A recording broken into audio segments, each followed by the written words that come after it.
é curta, mas a resposta é muito comprida, então não vai dar para a gente responder tudo aqui hoje. Mas, basicamente, a questão da homossexualidade, ela está enraizada nesta falta de maturação sexual, não é? A homossexualidade em si, como fenômeno que nós vemos hoje em dia, está mais ligada ao sexo masculino. A gente vê que o número de homens homossexuais é muito maior do que o número de mulheres homossexuais. E é interessante nós notarmos que essa falta de desenvolvimento, de maturação sexual nos homens, é bastante comum, exatamente porque o caminho que foi escolhido hoje em dia para o desenvolvimento da humanidade é o caminho de desprezo da masculinidade e exaltação da feminilidade. Desde criança, os meninos vão sendo quase que doutrinados a achar o mundo masculino como um mundo onde ele se sente culpado de ser homem. Entende? E por isso, a admirar cada vez mais o mundo feminino como um mundo sensato, um mundo cheio de valores, e se identifica mais com a mãe do que com o próprio pai.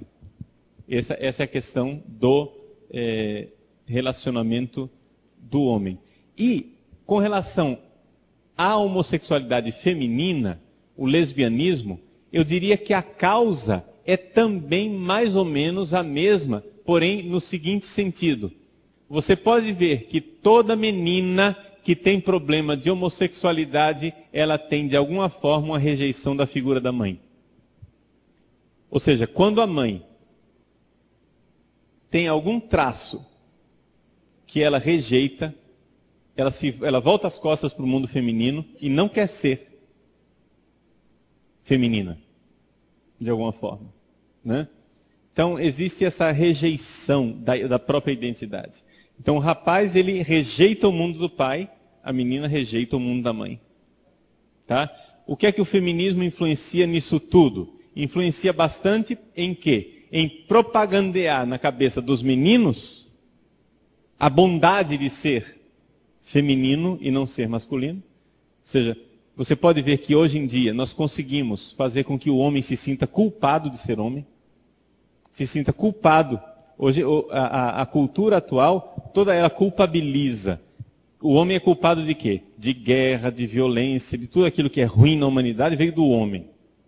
Então o homem se sente sempre culpado de ser masculino. Ele se sente quase que chantageado e levado a ser feminino. Você vai e pega esse fenômeno do metrosexual. O metrosexual, o que é que é? É um rapaz que quer ter relações sexuais com mulheres, mas se sente culpado de ser homem. Então ele quer ser mulher um pouco, de alguma forma. Então você vai lá e abre o armário dele, está cheio de cremes, né? Está cheio de cosméticos, ele parece mais do que o armário da irmã dele. Ele é mais vaidoso do que a irmã. Por quê? Porque ele assumiu todo esse lado feminino, embora ele goste de mulheres, né?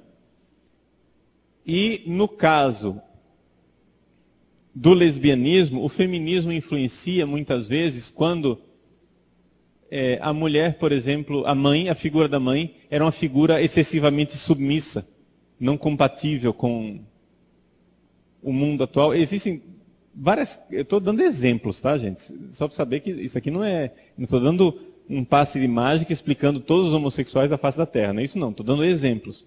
Então, muitas vezes, a mãe era muito submissa, ela rejeita aquela figura de mãe e quer ser mulher de outro jeito. Ou então o contrário. A mãe era muito possessiva, controladora, excessivamente presente, e ela se identifica com uma outra vertente. Então, seja como for, é uma questão de falta de identificação com o protótipo masculino ou feminino que se encontraria no pai ou na mãe. A pergunta se a pessoa já não nasce com a tendência, porque a gente vê crianças muito pequenininhas que já têm alguma tendência, né, masculina ou feminina, contrária àquilo que é a sua natureza. Veja, eu não acredito que o fenômeno epidêmico de homossexualidade que nós encontramos na nossa sociedade atual se explique assim. Eu não estou negando que não exista possibilidade de alguma tendência congênita. Pode haver, mas não é o caso geral, não é a regra. Ou seja, a regra é geralmente algo que se desenvolve quando a criança ou o adolescente já está mais avançado na idade. Essa é a regra geral, né?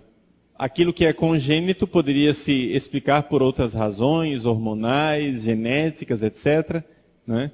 Então é difícil a gente explicar o fenômeno homossexualidade com uma causa só. Tá? A pergunta é a respeito dos educadores. O que é que os educadores precisam fazer para retornar a essa forma tradicional de educar? Bom, a primeira coisa que o educador tem que fazer é se formar. Né? Essa é a primeira coisa. Então, o que nós estamos querendo fazer aqui?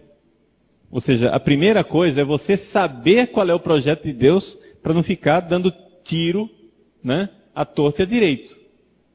Né? Saber o que é que Deus pensa para nós.